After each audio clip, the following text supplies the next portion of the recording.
What's the perfect day in the life of Magnus Carlsen when he's training? So like, what's a good training regimen in terms of, daily kind of training that you have to put in across many days, months, and years to just keep yourself sharp in terms of chess? I would say when I'm at home, I do very, very little deliberate practice. I've never been that guy at all. Like I could never force myself to just sit down and work. So deliberate practice, just so maybe you can educate me, for some grandmasters, what would that look like? Just doing puzzles kind of thing? Or doing puzzles and opening analysis. That would be the main things. Studying games? Just studying games, yeah, a little bit. But I feel like that's something that I do, but it's not deliberate. It's like reading an article or reading a book. Got it. Like I love chess books. I'll read just anything and I'll find something interesting. So chess books that are like on openings and stuff like that, or chess books that go over different games? Yeah, both. Books on... So there are 3 main categories. There are books on openings, and there are books on strategy, and there are books on chess history, and I find all of them very, very interesting. Like what fraction of the day would you say you have a chessboard floating somewhere in your head? Meaning like you're thinking about it.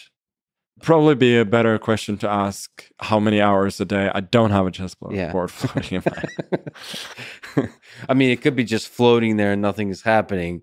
But like, I often do it parallel to some other activity though. And what does that look like? Like, are you daydreaming like different? Is it actual positions you're just fucking around with, like fumbling with different pieces in your head? Often I've looked at the random game on my phone, for instance, or in a book, and then my brain just keeps going at the same position, analyzing it, and often it goes all the way, to the end game. And those are actual games, or you conjure up like fake games? No, they were often based on real games, and then I'm thinking like, oh, but it wouldn't be more interesting if the pieces were a little bit different, and then often I play it out from there. So you don't have like you don't sit behind a computer or a chessboard and you lay out the pieces, and no, then you're... I'm not at all a poster boy for deliberate practice. I could never work that way. My first coach, he gave me some exercises to do at home sometimes, but he realized at some point that wasn't going to work. Yeah. Because I wouldn't do it really or enjoy it. So what he would do instead is that at the school where I had the trainings with him, there was this massive chess library. So he was just like, yeah, pick out books. You can have anything. You can have anything you want. Just pick out books you like, and then you give back the next time. So that's what I did instead. Yeah, I just absolutely rated the.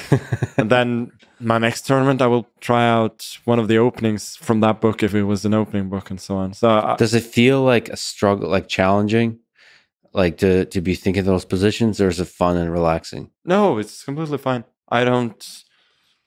Like if it's a difficult position to figure out, like to calculate. Then I go on to something else. Okay. Like if I can't figure it out, then, I go on. Change it so that it's easier to figure out. There was a point in your life where Kasparov was interested in being your coach, or at least training with you. Why did you choose not to go with him? That's a pretty bold move. Was there a good reason for this? No. The first homework exercise he gave me was to analyze. Like he picked out, I think, 3 or 4 of my worst losses, and he wanted me to analyze them and give him my thoughts. And it wasn't that there were painful losses or anything that was a problem. I just didn't really enjoy that. Also, I felt that this whole structured approach and everything. Yeah, I just felt like from the start it was a hassle. So I loved the idea of being able to pick his brain, but everything else I just couldn't see myself enjoying. And at the end of the day, I did then and always have played for fun. That's always been like the main reason. So it's great that you had the confidence to sort of basically turned down the approach of one of the greatest chess players of all time. At that time, probably the greatest chess player of all time. I don't think I thought of it that way. I just thought, this is not for me. I want to try another way.